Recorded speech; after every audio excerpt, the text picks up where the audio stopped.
Samedi 30 et dimanche 31 octobre, venez assister au premier week-end du festival Forêt et Saveurs d'automne à Joinville. Dégustez sur place ou emportez avec vous les produits du marché du terroir et de truffes. Petits et grands apprécieront la déambulation des déracinés au sein du château du Grand Jardin et participez à des conférences autour des activités liées à la forêt. Plus d'informations sur le site internet et les réseaux sociaux de l'Office de tourisme du bassin de Joinville. Un bilan positif pour le 29e meeting international de natation à Saint-Dizier. Les Vitrias mobilisés pour Octobre Rose. Le conseil départemental de la Haute-Marne veut séduire de nouveaux habitants.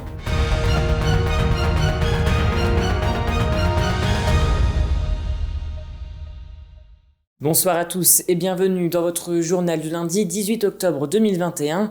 Hier s'est achevée la 29e édition du meeting international de natation à Saint-Dizier. Vous le savez, durant 3 jours, plus de 200 nageurs se sont affrontés dans le bassin Bragard avec pour objectif la qualification à divers championnats internationaux. Maxime Grousset, Jordan Potin ou encore Johan Doyer-Brouard étaient les principales têtes d'affiche françaises de ce rendez-vous. Entre exploits sportifs et records battus, la soirée de gala a bien été rythmée. Un reportage de James Beaurepaire et Lina Tran. C'était un rendez-vous sportif très attendu à Saint-Dizier. Du 15 au 17 octobre se tenait la 29e édition du meeting international de natation. Annulée l'année dernière en raison de la crise sanitaire, c'est avec une immense joie que cette année les nageurs ont pu se défier dans ce bassin de 25 mètres. Le premier meeting s'est fait en janvier 92. Bon, là où il y avait 5 clubs présents, c'était que le dimanche après-midi. Puis c'est sûr que depuis, ça monte régulièrement avec des années un peu moins fortes, notamment cette année avec le Covid, où là alors je pense que ça aurait été la plus belle édition, mais par contre le Covid nous a fait énormément de tort. En effet, si de nombreux nageurs n'ont pas pu faire le déplacement à cause des mesures sanitaires, c'est près de 200 sportifs de 20 nationalités différentes qui ont investi le centre nautique Bragard. Parmi eux, une vingtaine d'athlètes olympiques, français et étrangers, battant certains records. Je suis très content, comme je disais, c'est la deuxième fois que je passe tous les 24 secondes. Donc voilà, très content de faire ce temps-là, sachant que ce matin mon dos en dos c'était pas top. Donc j'avais l'impression qu'en dos ça allait pas trop, mais au final ça va plutôt bien. Vous avez le record du meeting du coup alors? Ouais, je l'ai regardé tout à l'heure ce que c'était. 24,06, c'était dans ce que je voulais faire, moins de 24 secondes. Donc voilà, je suis très content d'avoir ce record. Je suis vraiment contente d'être ici, c'est ma première fois à Saint-Dizier. Mais oui, c'est le premier meeting de l'année et de la saison et c'est un très bon état d'esprit pour commencer. Mes temps sont proches de mes records personnels, donc pour une première compétition de la saison, c'est un très bon travail. C'était beaucoup mieux que ce que j'espérais, car je pensais faire autour de 4 minutes. Ce matin, je ne pensais vraiment pas faire 3 minutes. Ma technique était de sortir de l'eau rapidement et j'ai juste continué à distancer les autres et ça a marché. Donc je suis vraiment contente de mon temps. Mais le grand favori de cette édition était avant tout Maxime Grousset, qui a terminé 2 fois sur la première place du podium, mais il repart avec un bilan mitigé. Ouais, non, pas top. En fait, ils ont 10 minutes d'avance. Et du coup, j'ai dû courir. J'étais pas prêt. Mais bon, c'est pas grave. J'ai fait quand même un bon temps. Je voulais faire mieux, mais c'est déjà bien. Voilà. Durant ces 3 jours de compétition, les nageurs ont excellé dans le bassin Bragard, certains allant chercher des qualifications pour des championnats internationaux en petit bassin.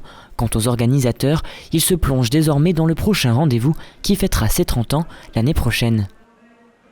Durant ce mois d'octobre, de nombreuses mobilisations sont organisées dans le cadre d'Octobre Rose. À Vitry-le-François, Cœur de Vitria a organisé ce dimanche une marche contre le cancer du sein avec près de 400 participants. Une participation minimum de 3 € était demandée pour ensuite être reversée à Arc-en-Ciel Vitria. Cette association permet aux malades d'avoir accès aux services de la médecine douce et rencontrer des professionnels, sophrologues, psychologues, animatrices pour marche ou gymnastique après le cancer. Tous étaient ravis de participer pour la bonne cause. Écoutez. C'est important. Octobre Rose, on peut être toutes touchées ou tous touchés par le cancer du sein. Et c'est important qu'on puisse faire cette marche et organiser quelque chose pour à la fois la personne et les familles. Il n'y avait rien qui se faisait sur Vitry. On avait fait ça en 2019 déjà, la marche. Il y avait eu un peu de monde et là cette année c'est vrai qu'il y a vraiment beaucoup de monde, presque 400 personnes. C'est une cause qui nous tient à cœur énormément. C'est une belle action pour nous et puis c'est les dons sont pour notre association Arc-en-Ciel Vitria. Donc pour nous, c'était très important et voilà. Cette marche avait déjà eu lieu il y a 2 ans, mais aujourd'hui, vraiment, je pense qu'on a battu un record de participants. On était très très nombreux, ça avait été énormément relayé sur les réseaux sociaux. Et je pense que oui, aujourd'hui, ça a été une vraie réussite. Je tiens tout d'abord à remercier tous les participants et participantes ici présents aujourd'hui, parce que vraiment, c'est le plus beau cadeau qu'on puisse faire à notre association que de nous soutenir, de soutenir les personnes adhérentes à l'association qui ont été victimes d'un cancer et qui, malgré tout, gardent le moral. Il faut accompagner ces personnes. Et passons à présent à l'image du jour. Samedi, Thomas Pesquet, le Français aux commandes de la Station spatiale internationale, a mis la Champagne-Ardenne à l'honneur au travers de ce cliché illustrant l'aéroport de Paris-Vatry vu de l'espace. Il se dit être émerveillé devant l'incroyable diversité de formes et de couleurs des champs et des pâturages de par le monde. Le conseil départemental de la Haute-Marne a lancé une nouvelle opération séduction à destination de tous ceux qui veulent changer de vie et quitter, entre autres, la région parisienne. Le département a donc invité plusieurs familles à passer un week-end ici en Haute-Marne afin de les séduire et pourquoi pas y habiter. Un reportage de Louis Maujean. Après la crise des gilets jaunes et de la pandémie, les habitants des grandes villes sont de plus en plus nombreux à s'expatrier vers la campagne. Pour répondre à cela, le conseil départemental de la Haute-Marne a mis en place un projet afin de convaincre ses potentiels nouveaux Haut-Marnais et redorer l'image du département. Pour nous, c'est une première, c'est un petit peu la suite logique de nos campagnes de communication, des voyages de presse, enfin de tout ce que nous avons déjà organisé dans le cadre de la campagne d'attractivité. Mais donc voilà, nous notre challenge, c'était déjà de faire connaître la Haute-Marne. Une mission qui a un coût, 50 000 €, réunissant alors tous les moyens de communication modernes pour résoudre une problématique majeure du territoire haut-marnais. Le problème, c'est que ce département, il est en pénurie de main-d'œuvre, quoi. Ça pose déjà et ça va poser de plus en plus de problèmes à nos entreprises, y compris aux plus prestigieuses d'entre elles, si on ne trouve pas la parade. Au niveau du conseil départemental, on n'a pas eu tellement de difficultés à convaincre qu'il fallait absolument, l'objectif ultime, c'est d'enrayer la spirale démographique, hein. Tout est là. Quant aux visiteurs, eux, semblent convaincus.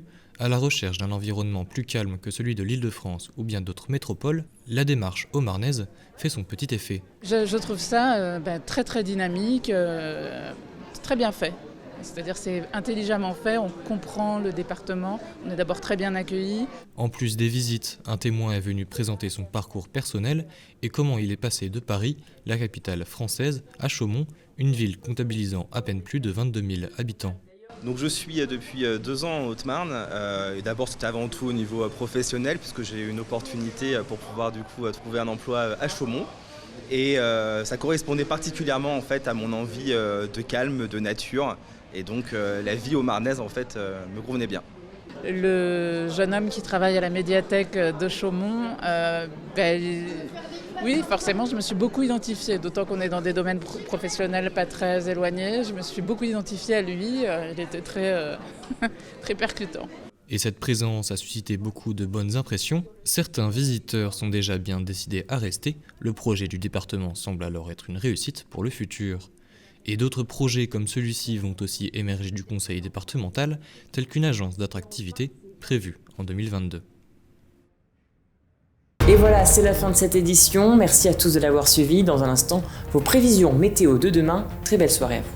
Toute l'actualité qui vous concerne, à voir et ou à revoir, dès maintenant sur puissancetélévision.fr et sur notre application mobile. Besoin d'envoyer des fichiers, même de très très gros fichiers? Suisse Transfert.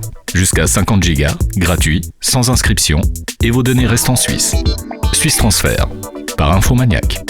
Une femme sur 8 risque de développer un cancer du sein. L'information sur le dépistage précoce permet de sauver des milliers de vies et est essentielle.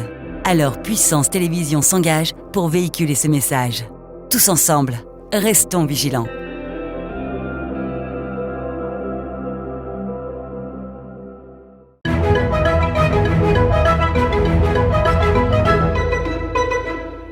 Bonsoir à tous, demain matin le ciel sera tantôt nuageux, tantôt pluvieux. Côté température, on annonce 12 degrés à Chaumont. Demain après-midi, des éclaircies seront présentes. On attend jusqu'à 21 degrés à Vitry-le-François. La soirée de demain s'annonce dégagée, avec 15 degrés à Bar-le-Duc. Demain nous fêterons les Renés et nous perdrons 3 minutes de soleil. Très belle soirée avec Puissance Télévision.